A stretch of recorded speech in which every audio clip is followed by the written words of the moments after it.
ಮದುವೆ ಮಾಡಿಸ್ತೇವೆ, ಮಗ ಒಪ್ಪುದಿಲ್ಲ ಅಂತ ಏನು ಟೆಸ್ಟ್ ತನಕ ಅದೇ ನಂಜುಂಡಿ ಸರ್ನವರು ಬಿಜೆಪಿ ಅವರೆಲ್ಲ ಕೂತು ಮಾತಾಡಿ ಹೇಳಿದಷ್ಟೇ, ಮಗ ಒಪ್ಪುದಿಲ್ಲ ಸರ್ ಹೇಳಿದ್ರು. ಸ್ವಲ್ಪ ಅವಕಾಶ ಕೊಡುವ, ಅವ್ರಿಗೂ ತಿದ್ಲಿಕ್ಕೆ ಅವಕಾಶ ಕೊಡುವ, ಹುಡುಗ ತಪ್ಪು ಮಾಡಿದ್ದಾನೆ ಆದ್ರೆ ಅವ್ರಿಗೂ ಅವಕಾಶ ಕೊಡ್ಬೇಕಲ್ಲ ಅಂತೇಳಿ ಇಷ್ಟುವರೆಗೆ ಮಗುವಿಗೆ ಈಗ 10ನೇ ತಿಂಗಳು. ಜಗನ್ನಿವಾಸ ರಾವ್ ಅವರ ಅಣ್ಣ, ಅವರ ಕೃಷ್ಣನ ಅಕ್ಕ, 4 ಮಂದಿ ಇದರಲ್ಲಿ ಅಪರಾಧಿಗಳು. ಅದರಲ್ಲಿ ಈಗ 3 ಸ್ಟೇ ಸಿಕ್ಕಿದೆ.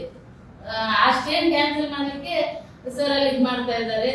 ಅದ್ ಬಿಟ್ಟು ಯಾವುದೇ ಹುಡುಗನ ಈ ಕೇಸ್ ಅಂದ್ರೆ ಬೇರೆ ತಗೊಂಡು ಹೊರಗಡೆ ಬಂದಿದ್ದಾನೆ. ಆದ್ರೆ ಇದು ಯಾವುದೇ ಆಗುದು ಕಾಣ್ತಾ ಇಲ್ಲ. ಇಷ್ಟುವರೆಗೆ ನಾವು ಅವರ ಎಲ್ಲರ ಕೈಕಾಲು ಹಿಡಿದು ಅವರನ್ನು ಒಪ್ಪಿಸುವ ಪ್ರಯತ್ನಗಳು ತುಂಬಾ ಆಗಿದೆ.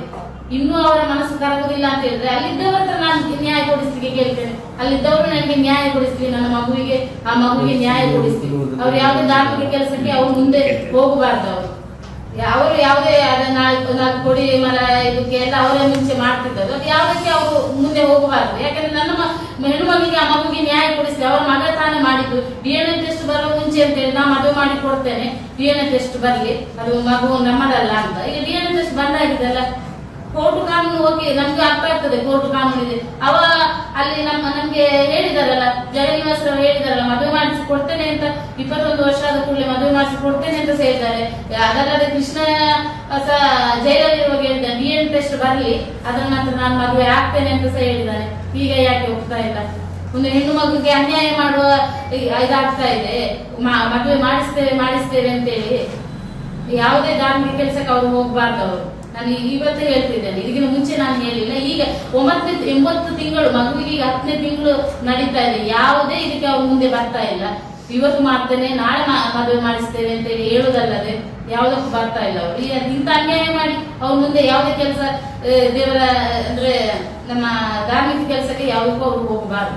ಎಲ್ಲದೇ ಇರಬಹುದು, ಅಥವಾ ಯಾರು ಮುಂದೆ ನನಗೆ ಮುಂಚೆ ಬಂದದ್ದು STP ಅವರು. ನಾಳೆ ಅವರು ಬಂದ್ರು ನಾನು ಹೋರಾಟಕ್ಕೆ ನಾನು ರೆಡಿ ಇದ್ದೇನೆ. ನನ್ನ ಮಗಳಿಗೆ ನ್ಯಾಯ ಸಿಗದೆ ನಾನು ಬಿಡುವುದೇ ಇಲ್ಲ. ನಾನು ಇಷ್ಟುವರೆಗೆ ನಮ್ಮ ನಂಜುಂಡಿ ಅವರು ಹೇಳಿದನ್ನು ಕೇಳ್ಕೊಂಡು ಕೂತಿದ್ದೇನೆ. ಇಲ್ಲಿ ಸರ್ ನನಗೆ ನ್ಯಾಯ ಕೊಡಿಸ್ತಾರೆ ಅಂತ, ಅದೇ ಇದರಲ್ಲಿ ಇದ್ದೇನೆ.